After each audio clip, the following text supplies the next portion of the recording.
Healthy breakfast series episode 1 ragi சப்பாத்தியும் ராஜ்மா மசாலாவும் எப்படி செய்யுதுன்னு பார்த்துடலாமா.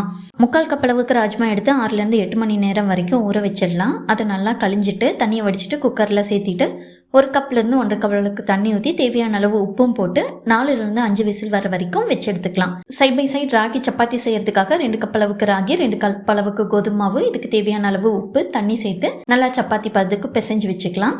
ஒரு கடாயில் 1 டேபிள் ஸ்பூன் எண்ணெய் விட்டு 2 பெரிய வெங்காயம் ஸ்லைஸ் பண்ணி சேர்த்திருக்கிறேன். 3 பல் பூண்டு, ஒரு சின்ன துண்டு இஞ்சி, 2 பச்சை மிளகாய், 5-6 முந்திரி பருப்பு, இதுக்கு தேவையான அளவு உப்பு சேர்த்தி நல்லா வதக்கிக்கலாம். வெங்காயம் பொன்னிறமாக மாறினதும் 2 தக்காளியை ஸ்லைஸ் பண்ணி சேர்த்திருக்கேன். அதுவும் நல்லா சுருங்க வதக்கி எடுத்துக்கலாம். இந்த வெங்காய கலவை ஆறட்டும். அதுக்குள்ளே நம்ம சப்பாத்தியில் தேய்ச்சி எடுத்துடலாம். நார்மல் சப்பாத்தி மாதிரி இது கொஞ்சம் இழுத்து வராது, ராகி மாவு சேர்த்துருக்கிறதுனால. ஸோ கொஞ்சம் நிறையவே மாவு டஸ்ட் பண்ணி மெதுவாக தேய்ச்சி எடுங்க. கொஞ்சம் மந்தமாக இருந்தால் கூட பிரச்சனை இல்லை. இதை தோசைக்கல்லில் போட்டு 2 பக்கமும் சுட்டு எடுத்தோம்னா சூப்பரான ராகி சப்பாத்தி ரெடி. ஆறின வெங்காய கலவையை மிக்ஸி ஜாரில் போட்டு அரைச்சி எடுத்துக்கலாம். ஒரு கடாயில் 1 டேபிள் ஸ்பூன் அளவுக்கு எண்ணெய் விட்டு 2 கிராம்பு, ஒரு சின்ன துண்டு பட்டை, ஒரு பிரியாணி இலை, 1 டீஸ்பூன் அளவுக்கு ஜீரகம் சேர்த்து கூடவே அரைச்ச வெளுத்தியும் சேர்த்திக்கலாம்.